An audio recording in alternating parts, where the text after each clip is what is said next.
स्वागत है आप सभी का। मैं हूं आपके साथ प्रियंका राय। बुलेटिन की शुरुआत करेंगे बड़ी खबर से। नाथी का बड़ा लिखने पर 2 लोगों को गिरफ्तार किया गया है। गोविंद सिंह डोटासरा के बंगले की दीवार पर नाथी का बड़ा शब्द लिखा गया था। जयपुर की सोडाला थाना पुलिस ने 2 भाजपा नेताओं को गिरफ्तार किया। सीकर के स्वदेश शर्मा, भरतपुर के विपुल को गिरफ्तार किया गया। शांति भंग करने के मामले में दोनों की गिरफ्तारी की गई। गिरफ्तारी के बाद दोनों नेताओं को जमानत पर छोड़ दिया गया है। रीट पेपर लीक केस में 3 फरवरी को डोटासरा के जयपुर स्थित आवास की दीवारों पर नाथी का बड़ा शब्द लिखा गया था।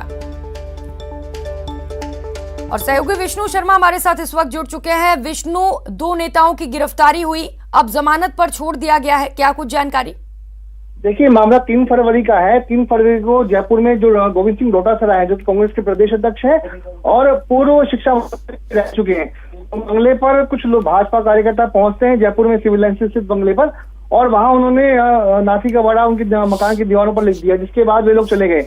ये पूरा मामला सामने आने के बाद इसके फोटो और वीडियो जो है वायरल होने के बाद में मामला पुलिस तक पहुंचा और आज सोडला थाना पुलिस ने दोनों आरोपियों को, जो कि भाजपा के नेता है, इनमें एक स्वदेश शर्मा है जो कि सीकर से हैं, दूसरे भरतपुर से विपुल शर्मा है, दोनों को सोडला थाना पुलिस ने गिरफ्तार कर लिया। जिसके बाद जो कार्रवाई करने के बाद में उनको जमानत के ऊपर रिहा कर दिया गया। जी विष्णु, जमानत पर छोड़ दिया गया है नेताओं को। मामले पर सुनवाई कब होगी, इसको लेकर कोई जानकारी है अभी फिलहाल आपके पास?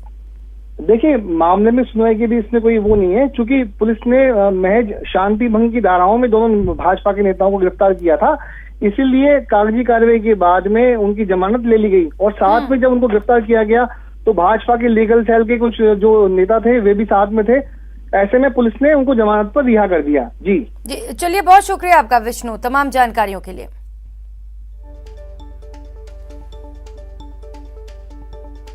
और रुक कर लेते हैं एक और बड़ी खबर का। कोटा मर्डर में आरोपी पर 4,31,000 का इनाम घोषित किया गया है। एक और कोचिंग संस्थान ने 2 लाख के इनाम की घोषणा की है। 3 अन्य संस्थानों ने 1,21,000 रुपए के इनाम की घोषणा की है। 15 साल की स्कूली छात्रा की हत्या का ये पूरा मामला है। हत्या के आरोपी गौरव जैन पर इनाम की घोषणा की गई है। तो कोटा से ये बड़ी खबर आपको बता दें, जहां पर एक छात्रा की हत्या कर दी गई। उसके बाद से जो कोचिंग टीचर है वो मौके से फरार है। इसके बाद लगातार इनाम की घोषणा की जा रही है। इस बीच ये बड़ी खबर आपको बता दें, एक और कोचिंग संस्थान ने 2 लाख रुपए के इनाम की घोषणा की है। तो कोशिश लगातार ये की जा रही है कि जल्द से जल्द आरोपी को गिरफ्तार किया जाए। उधर कोटा में नाबालिग छात्रा की हत्या पर आक्रोश बढ़ता ही जा रहा है। आरोपी की गिरफ्तारी न होने से नाराज व्यापार महासंघ ने कल कोटा बंद करने का ऐलान किया है। जरूरी सेवाओं को छोड़कर पूरा शहर बंद रहेगा। तो बता दें कि 13 फरवरी को ट्यूशन पढ़ने गई 9वीं क्लास की नाबालिग छात्रा का टीचर के घर रस्सी से बंधा हुआ शव मिला था। छात्रा के शरीर पर कई जगह चोट के निशान थे। पुलिस ने छात्रा का पोस्टमार्टम कराया था, जिसमें रेप या रेप की कोशिश की पुष्टि नहीं हुई। घटना के 4 दिन बाद बीत जाने के बाद भी पुलिस के हाथ खाली हैं। हालांकि पुलिस ने आरोपी टीचर पर करीब 1.25 लाख रुपए का इनाम घोषित किया है। वहीं पुलिस के साथ टीमें कई शहरों में तलाश भी कर रही हैं।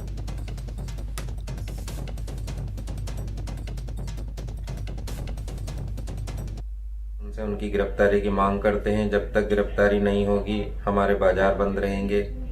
आवश्यकता पड़ी तो 12 बूंदी झालावाड़ समेत सभी संभागों के व्यापारियों द्वारा इसका विरोध प्रदर्शन के लिए बाजार बंद रखे जाएंगे। और हमारी पीड़ा हमने बताई कि किस तरीके से कोटा में व्यापारियों में आक्रोश व्यक्त है, कोटा की आम जनता में, महिलाओं में जो रोष व्याप्त है। कहीं ये घटना लंबा उग्र धारण ना कर ले और हम चूंकि 72 घंटे का हमने टाइम दिया है, परसों कोटा बंद करना जैसा निर्णय लेना पड़ रहा है। और रुक कर लेते हैं अगली खबर का। अजमेर पॉक्सो कोर्ट संख्या 2 नाबालिग से दुष्कर्म के आरोपी को 20 साल कठोर कारावास की सजा सुनाई है। आपको बता दें कि आरोपी किशोर ने अलवर गेट थाना इलाके में अपने पड़ोस की रहने वाली नाबालिग के साथ दुष्कर्म की घटना को अंजाम दिया था। तो वहीं घटना के बाद पीड़िता ने अपनी आपबीती परिजनों को सुनाई, जिसके बाद पुलिस ने आरोपी को गिरफ्तार कर कोर्ट में चालान के लिए पेश किया। मामले में अभियोजन पक्ष की ओर से 24 दस्तावेज और 14 गवाह पेश किए गए, जिसके बाद कोर्ट ने आरोपी को 20 साल कारावास और 75,000 रुपए का आर्थिक दंड लगाया है। ये घटना है 1/9/2020 की पुलिस थाना अलवरगढ़ का मामला है। इसमें जो पीड़िता 13 वर्षीय पीड़िता थी, उसको जो पड़ोसी था वो उसको बेला फुसला के ले गया और उसको जयपुर ले गया, वहाँ इसके साथ दुष्कर्म किया और फिर उसको बस में बैठा के अजमेर रवाना कर दिया। फिर जब इसकी माँ को ये सारी घटना बताई गई, फिर इस पर इसकी माँ ने मुकदमा दर्ज कराया अलवरगढ़ थाने में। फिर इस मुलजिम किशोर बिल को पुलिस ने अरेस्ट किया और उसके खिलाफ आरोप पत्र पेश किया, जिस पर आज पोस्टो संख्या 2 श्री राजेश चंद्र गुप्ता जी ने एक अहम फैसला सुनाया। इसमें किशोर बिल को 20 साल का कठोर कारावास व 72,000 रुपये जुर्माने से दंडित किया है। उधर अजमेर में आईबी जयपुर और एटीएस की टीम ने कार्रवाई करते हुए 3 संदिग्ध युवकों को हिरासत में लिया है। एटीएस ने पुराना शहर देशवाली मोहल्ला निवासी मोहम्मद यूनुस और मोहम्मद मौलाना और सद्दाम को हिरासत में लिया है। तीनों आरोपी लंबे समय से सुरक्षा एजेंसियों के रडार पर थे। तीनों से एटीएस ने बहुत सारे संदिग्ध कागजात और मोबाइल जब्त किए हैं। एटीएस और आईबी की टीम पूछताछ के लिए तीनों को जयपुर लेकर गई है।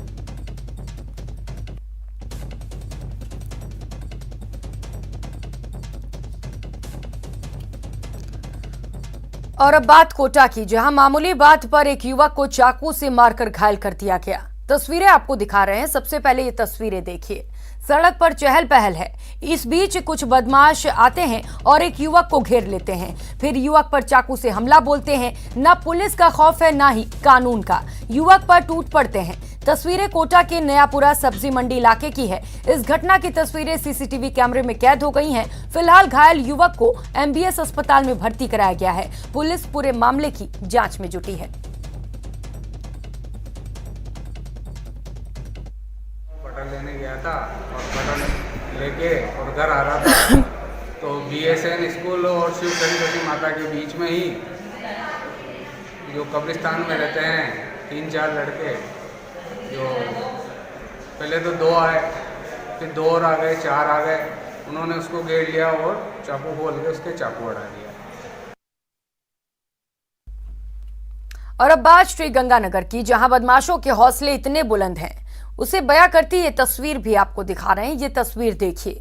दिन दहाड़े सरेराह सरेआम देखिए जरा, एक नकाबपोश बदमाश अस्पताल के गेट के सामने आता है, इधर उधर देखता है और फिर दहशत फैलाने के लिए हवा में फायरिंग करता है। फिर बड़े आराम से अपने साथियों के साथ बाइक पर सवार होता है और फरार हो जाता है। तस्वीरें श्री गंगानगर के सदर थाना क्षेत्र के रिको इंडस्ट्रियल एरिया में स्थित जन सेवा अस्पताल की है। दिन दहाड़े फायरिंग की घटना से इलाके में दहशत का माहौल है। हालांकि सीसीटीवी में पूरी वारदात कैद हो चुकी है। पुलिस सीसीटीवी फुटेज के आधार पर बदमाशों की तलाश में जुटी है।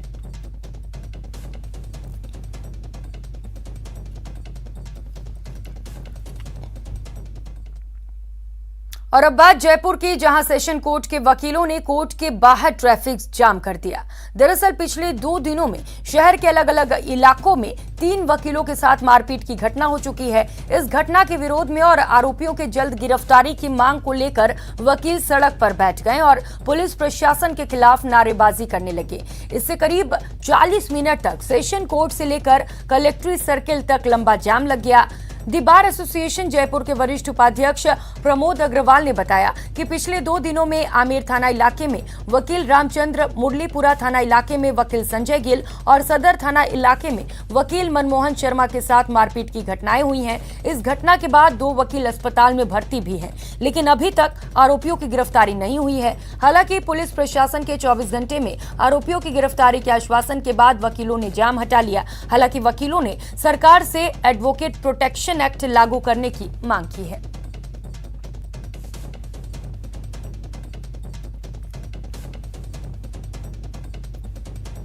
इस तरह लगातार वकीलों पर लगातार हमले हो रहे हैं, जिसके लिए आज जयपुर बार एसोसिएशन ने सांकेतिक धरना दिया और पुलिस प्रशासन से मांग की है कि 24 घंटे के अंदर सभी अपराधियों को गिरफ्तार किया जाए, अन्यथा जयपुर बार को उग्र आंदोलन करना पड़ेगा। उसकी जिम्मेदारी सारी प्रशासन की होगी।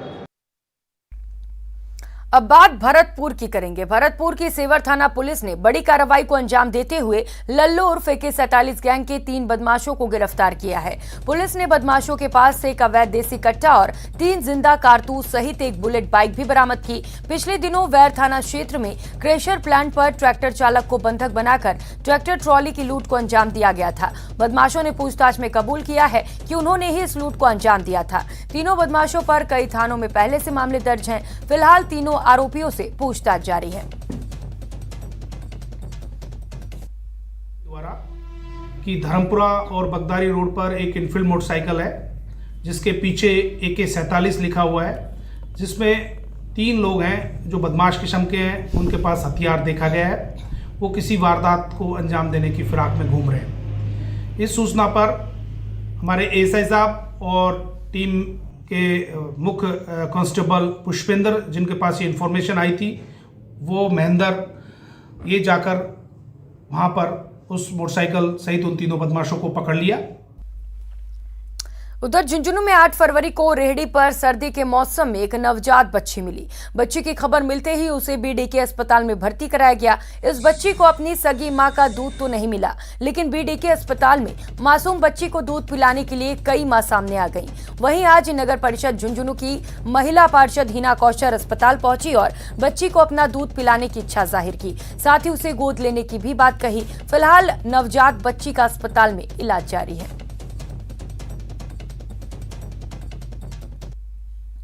कि अल्लाह ताला ने मुझे इस काबिल बनाया कि मैं इस बच्ची को दूध पिलाऊं और मेरी इच्छा भी है कि मैं इस बच्ची को गोद लूं और मेरे परिवार वाले भी मेरे साथ हैं। आज क्या किया आपने? आज मैंने इस बच्ची को दूध पिलाया, मैं बहुत खुश हूँ। और रुक कर लेते हैं अगली खबर का। रीट लीक्स को लेकर बीजेपी कांग्रेस सरकार पर हमलावर है। आज फिर सतीश पुनिया और राजेंद्र राठौड़ ने सरकार पर जोरदार हमला बोला। बीजेपी ने सवाल किया कि CBI जांच से सरकार आखिर क्यों डर रही है। पहला प्रश्न तो ये है कि सरकार CBI से डरती क्यों है, पर ये हमें ये लगता है कि बड़े मगरमच्छ बच जाएंगे। और ये तो जारोली कह चुके हैं कि राजनीतिक संरक्षण में जो रीट की परीक्षा हुई है वो राजनीतिक संरक्षण में हुई है। जारोली कहाँ है और ये राजनीतिक संरक्षक कौन है? इन सब बातों का खुलासा SOG न CM से पूछ सकती, न किसी मंत्री से पूछ सकती। इनको पूछने की यदि कोई मर्यादा किसी के पास है, ताकत है, तो CBI के पास है। पर आप जो राजनीति कर रहे हैं, जो सियासत कर रहे हैं, वो बच्चों को गुमराह करने के लिए और इन लोगों को नौकरियां देने से बचने के लिए कर रहे हैं। प्रतिपक्ष की अनुपस्थिति में ये कहा कि प्रतिपक्ष का सरदार कौन है। मैंने आज उनसे पूछा है कि रीट के प्रश्न पत्र चोरी का मंत्रिमंडल में बैठा किरदार कौन है। मुख्यमंत्री जी कहते हैं कि मेरे से जो चाहो मांग लो, तो हम भी प्रतिपक्ष के लोग हैं, उनसे कहते हैं कि हमारी मांग को मान लो और इस CBI की जांच करा लो इस पूरे मामले के अंदर। क्योंकि राजीव गांधी स्टडी सर्कल जिसके खुद पैटर्न है मुख्यमंत्री, उसके 1-2 नहीं 5-5 लोग निलंबित हो और 3-3 लोग जेल में जाए और उसके बाद भी ये कह कि SOG जांच पूरी कर लेगी। SOG जांच अगर मंत्रिमंडल में बैठे लोगों की तरफ उंगलियां नहीं उठती तो शायद SOG जांच पूरी कर लेती, पर अब हमें कोई ऐसा महसूस नहीं हो रहा कि SOG जांच पूरी कर पाएगी, इसलिए CBI से जांच होनी चाहिए। उधर रीट लीक्स पर बीजेपी CBI जांच पर अड़ी है। इस बीच PCC चीफ गोविंद सिंह डोटासरा ने कहा है कि बीजेपी नॉन इश्यू को इश्यू बना रही है। SOG की जांच सही दिशा में चल रही है, कार्रवाई भी हो रही है, लेकिन बीजेपी बस रीट के नाम पर माहौल बना रही है, हंगामा कर रही है। इनको ऊपर से डांट पड़ी कि आप 3 साल में एंटी कमेंसी पैदा नहीं कर पाए, अब आप इस तरीके का माहौल बनाओ और सब पे आरोप लगाओ। प्रदेश अध्यक्ष पे भी लगाओ, मुख्यमंत्री पे भी लगाओ, मंत्रियों पे भी लगाओ, सब पे लगाओ और एक माहौल बनाओ।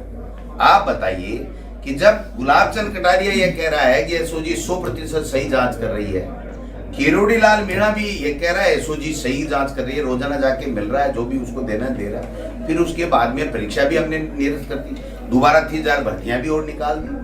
अब उनके एक भी नेता ये क्यों नहीं बोल रहे हैं कि इन बच्चों को नौकरियां दो आप? अगली खबर का रुख कर लेते हैं। कांग्रेस के राजस्थान प्रभारी अजय माकन आज पंजाब के अबोहर से दिल्ली जाते वक्त कुछ देर के लिए श्रीगंगानगर की लालगढ़ हवाई पट्टी पर रुके, जहां श्रीगंगानगर विधायक राजकुमार गौड़, जिला प्रमुख कुलदीप इंदौरा सहित अन्य स्थानीय कार्यकर्ताओं ने कांग्रेस प्रभारी अजय माकन का स्वागत किया। लालगढ़ हवाई पट्टी पर कुछ देर के लिए रुके अजय माकन ने स्थानीय जनप्रतिनिधियों से श्रीगंगानगर हनुमानगढ़ जिले की राजनीतिक और सामाजिक समीकरणों के बारे में चर्चा की। साथ ही अन्न के कटोरे के रूप में विख्यात श्रीगंगानगर जिले की समस्याओं के बारे में भी जानकारी ली।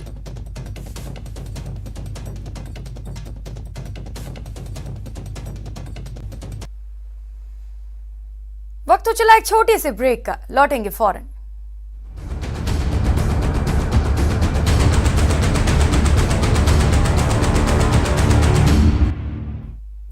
ब्रेक के बाद आप सभी का स्वागत है। राजस्थान लोक सेवा आयोग की ओर से 25 और 26 फरवरी को आयोजित होने वाली आरएएस मुख्य परीक्षा 2021 की तारीख को बढ़ाने की चौतरफा मांग के बीच परीक्षा समय पर कराने के लिए प्रवेश पत्र जारी कर दिए गए हैं। आयोग के अध्यक्ष संजय श्रोतिया ने परीक्षा समय पर कराने का बड़ा संदेश दिया है। आयोजित होने वाली परीक्षा में 950 पदों के लिए 20,000 से अधिक परीक्षार्थी पंजीकृत हैं। आयोग ने इसके लिए 110 परीक्षा केंद्र बनाए हैं। सर्वाधिक 40 परीक्षा केंद्र जयपुर में बनाए गए हैं। वहीं जोधपुर में 23, अजमेर में 17, भरतपुर में 12 और बीकानेर में 9, उदयपुर के 5 और कोटा के 4 केंद्र बनाए गए हैं।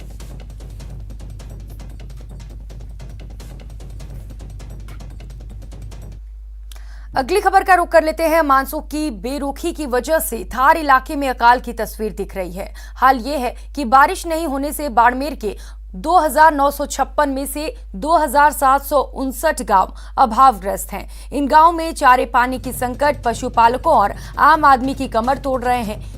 चारे पानी के साथ रोजगार का संकट भी गहरा रहा हुआ है। मानसून की बेरुखी के कारण करोड़ों रुपए की खरीफ फसलें तबाह हुई हैं। बाड़मेर की 16 तहसीलों के 2,759 गांवों में 33 से 100% फसल खराब का गिरदावरी रिपोर्ट में खुलासा हुआ है। गिरदावरी में बाड़मेर में 5,40,261 किसानों की करोड़ों की फसल खराबे का आंकलन कर 582.78 करोड़ रुपए का आदान अनुदान प्रस्तावित किया गया है। केंद्रीय टीम ने गुरुवार को इलाके का भ्रमण कर सूखे की स्थिति का जायजा लिया। अंतर मंत्रालयिक अध्ययन दल में शामिल कृषि और किसान कल्याण मंत्रालय के संयुक्त सचिव रितेश चौहान के मुताबिक जिले के अधिकारियों के साथ बैठक कर सूखे की स्थिति को लेकर फीडबैक लिया है। वहीं सूखाग्रस्त इलाकों का जायजा लेकर केंद्र सरकार को रिपोर्ट भेजेंगे। जुलाई अगस्त में उसके असेसमेंट करने के लिए आई है कि यहाँ पे किस तरह की कितनी फसल डैमेज हुई थी और कितने जो है पशु वगैरह उनके लिए प्रॉब्लम है, पानी की जो प्रॉब्लम है, तो इसका असेसमेंट करके हम देंगे सेंट्रल गवर्नमेंट को। उसके बाद सेंट्रल गवर्नमेंट डिसीजन लेगी।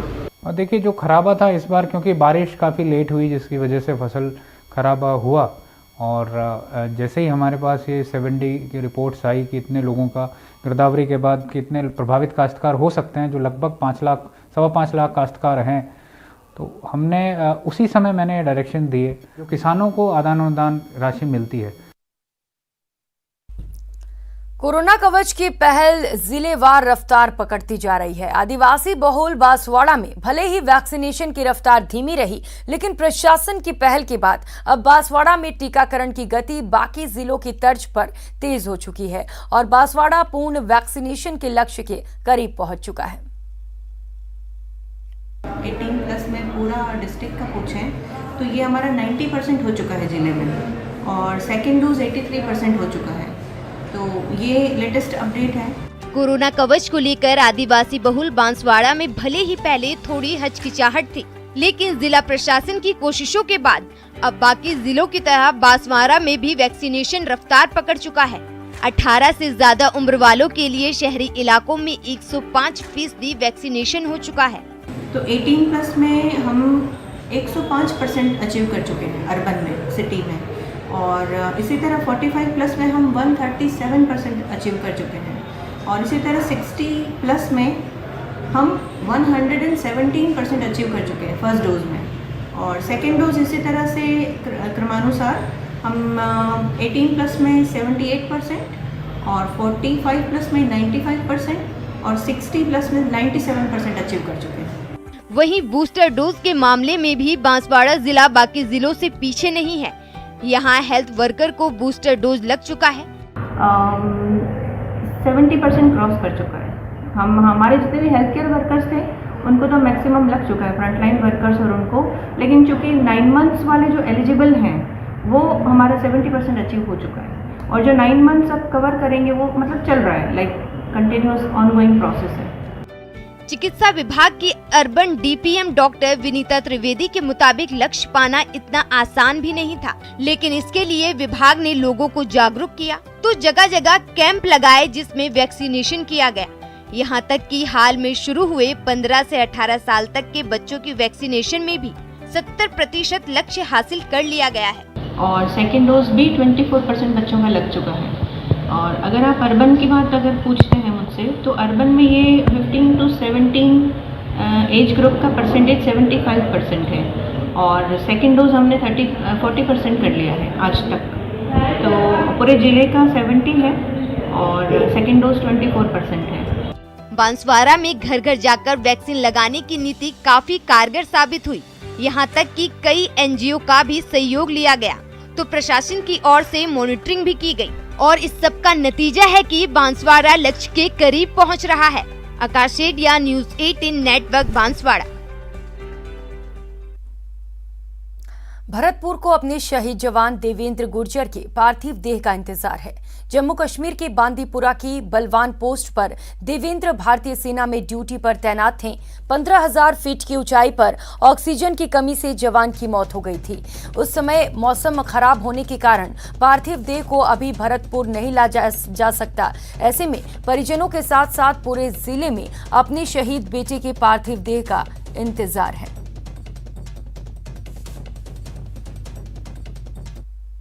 इस बुलेटिन में फिलहाल इतना ही। मुझे दीजिए इजाजत। नमस्कार।